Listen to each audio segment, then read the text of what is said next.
आज 25 अगस्त 2025 का current affairs पढ़ेंगे। आज का सुविचार, यदि अपने किसी भी कार्य के लिए ईमानदारी से संघर्ष किया जाए तो परिणाम चाहे सफलता हो या असफलता, वास्तव में संघर्ष की भावना ही अपने आप में एक सफलता है। इसका मतलब है कि हमें कोई भी काम ईमानदारी से करना चाहिए। सफलता और असफलता ये लाइफ के पार्ट्स होते हैं। अब मेहनत से मेहनत से किया गया काम से हमेशा सफलता मिलती है। चलिए अब हमारे आज के करंट अफेयर्स के पहले क्वेश्चन की तरफ बढ़ते हैं। आज का हमारा फर्स्ट क्वेश्चन है, हाल ही में किस राज्य में भारत का पहला डिजिटल साक्षर राज्य घोषित कर दिया गया? पूर्ण रूप से डिजिटल साक्षर राज्य किसे घोषित किया गया है? आप लोग भी आंसर करिएगा। इसका आंसर हो जाएगा केरला। केरला में भारत का पहला पूर्ण डिजिटल साक्षर राज्य घोषित कर दिया गया है। नेक्स्ट क्वेश्चन की ओर बढ़ते हैं। नेक्स्ट क्वेश्चन है,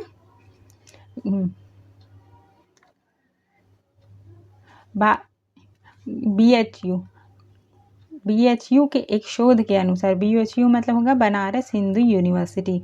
BHU के एक शोध के अनुसार अनुवांशिक कारकों के कारण किस जनजाति में टीबी का हिंदी होता है तपेदिक में उच्च दर पाई गई है? BHU एक सर्वे किया है जिसमें जनजाति बेस जो ST कैटेगरी होता है उसमें किस में सबसे ज़्यादा टीबी पाया गया है? तो इसका सही आंसर होगा सहरिया, यानी ऑप्शन नंबर डी इसका सही आंसर होगा। नेक्स्ट क्वेश्चन की ओर बढ़ते हैं। आज का हमारा तीसरा क्वेश्चन है, केंद्रीय गृह मंत्रालय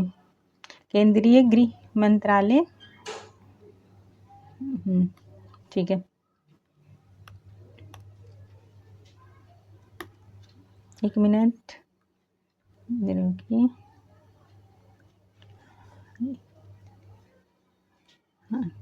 केंद्रीय गृह मंत्रालय किस बल को 25 अगस्त से ढाका में बांग्लादेश के साथ होने वाली अर्धवार्षिक सीमा वार्ता में भाग लेने की अनुमति दे रहे हैं?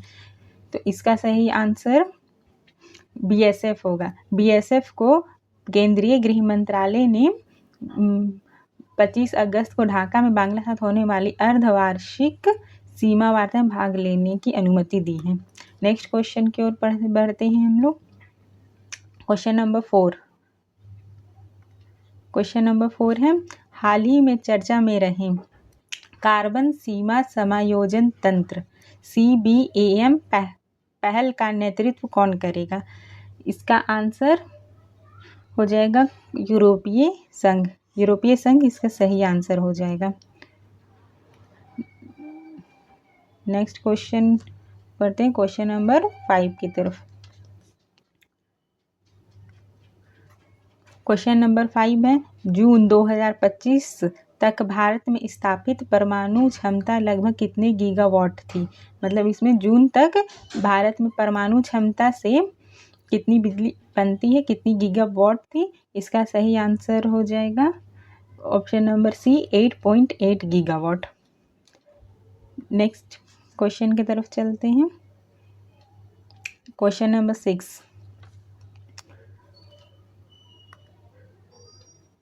क्वेश्चन नंबर 6 है, हाल ही में किसके द्वारा होमस्टे पर पुनर्विचार नीतिगत मार्ग निर्धारण पर रिपोर्ट जारी की गई है? इसका सही आंसर हो जाएगा option number A NITI Aayog. NITI Aayog द्वारा नीति निर्धारण मार्ग पे एक रिपोर्ट जारी की गई है। क्वेश्चन नंबर 7 है, वित्त मंत्रालय के आंकड़ों के अनुसार पिछले एक दशक में बकाया ऋण पर भारत का ब्याज भुगतान कितनी गुना बढ़ गया है? यानी वित्त मंत्रालय द्वारा भारत पर ऋण जो बकाया है वो कितनी गुना बढ़ गया? इसका सही आंसर होगा ऑप्शन नंबर बी 3 गुना। ठीक है, चलो क्वेश्चन नंबर डी नेक्स्ट की तरफ चलते हैं। क्वेश्चन नंबर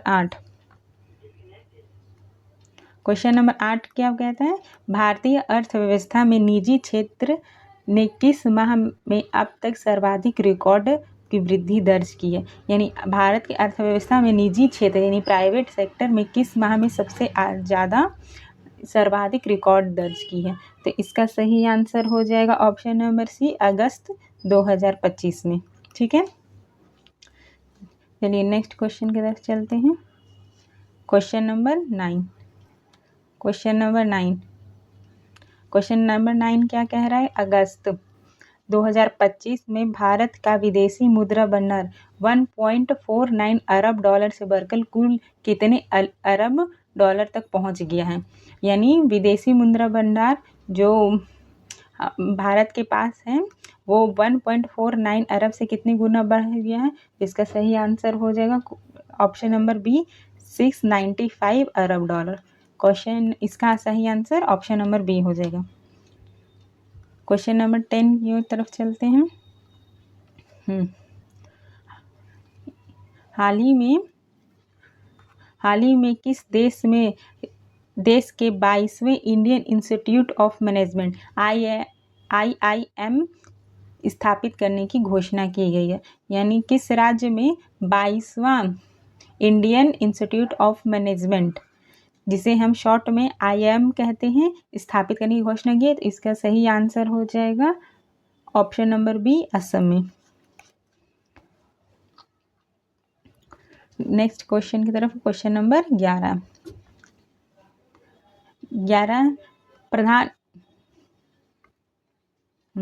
प्रधानमंत्री नरेंद्र मोदी 29 अगस्त से 1 सितंबर 2025 तक किस देश की 4 दिवसीय यात्रा पर रहेंगे? यानी प्रधानमंत्री मोदी 19 से 1 सितंबर तक के किस देश की 4 दिवसीय यात्रा पर रहेंगे? इसका आंसर हो जाएगा ऑप्शन नंबर सी, जापान और चीन। ठीक है, चलिए क्वेश्चन नंबर 12 की तरफ चलते हैं। क्वेश्चन नंबर 12 है भारतीय नौसेना। ठीक है, भारतीय नौसेना के जहाज INS कदमत ने किस देश के सुरबाया में 3 दिवसीय बंदरगाह प्रवास सफलतापूर्वक पूरा किया है? इसका आंसर हो जाएगा option number D, Indonesia. Next question की तरफ चलते हैं। 13वां नंबर, एक मिनट।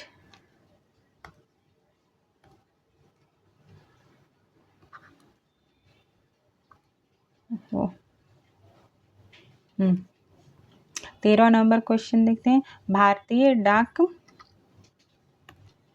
विभाग ने 25 अगस्त 2025 से किस देश को जाने वाली सभी प्रकार की डाक वस्तुओं की बुकिंग को निलंबित कर दिया है? इसका सही आंसर हो जाएगा ऑप्शन नंबर डी, यानी अमेरिका। अमेरिका में जाने वाले सभी प्रकार की डाक वस्तुओं की बुकिंग को निलंबित कर दिया है भारतीय डाक विभाग ने। क्वेश्चन नंबर 14 देखते हैं। क्वेश्चन नंबर 14 क्या कह रहा है? चलिए एक सेकंड।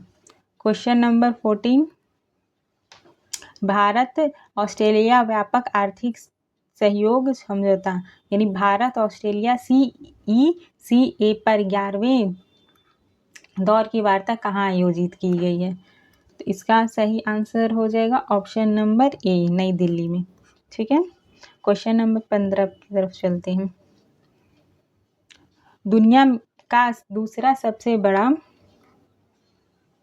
दुनिया का दूसरा सबसे बड़ा मछली उत्पादक देश भारत वैश्विक उत्पादन में कितने प्रतिशत का योगदान है? यानी भारत का दूसरा सबसे बड़ा मछली उत्पादक देश में, इसमें भारत का कितना प्रतिशत योगदान है? इसका सही आंसर हो जाएगा 0.8%। ऑप्शन नंबर ए इसका सही आंसर हो जाएगा। नेक्स्ट चलते हैं।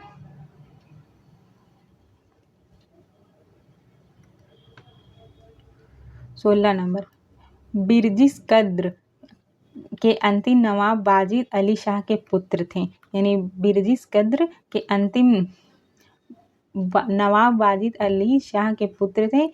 ये कहाँ के थे? इसका आप लोग को आंसर देना है। इसका सही आंसर हो जाएगा option number A, Awadh. Awadh कहाँ है? यूपी में है। ठीक है, ये स्टैटिक्स का पार्ट है।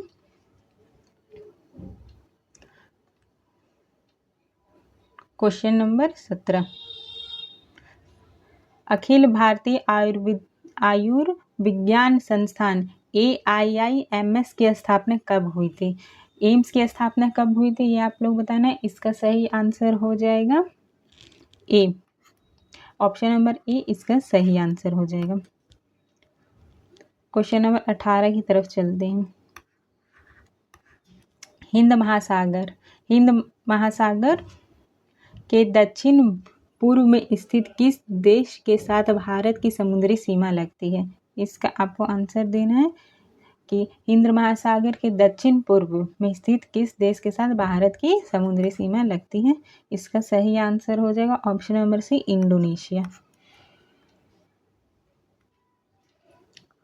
क्वेश्चन नंबर 19, अंशी राष्ट्रीय उद्यान भारत और कर्नाटक और किस राज्य की सीमा पर स्थित एक राष्ट्रीय उद्यान है? तो ये अंशी राष्ट्रीय उद्यान है, ये कर्नाटक में भी है और किस राज्य में भी है? इसका सही आंसर हो जाएगा option number A, Goa. Goa और कर्नाटक के बाउंड्री पर अंशी राष्ट्रीय उद्यान है। Question number 20,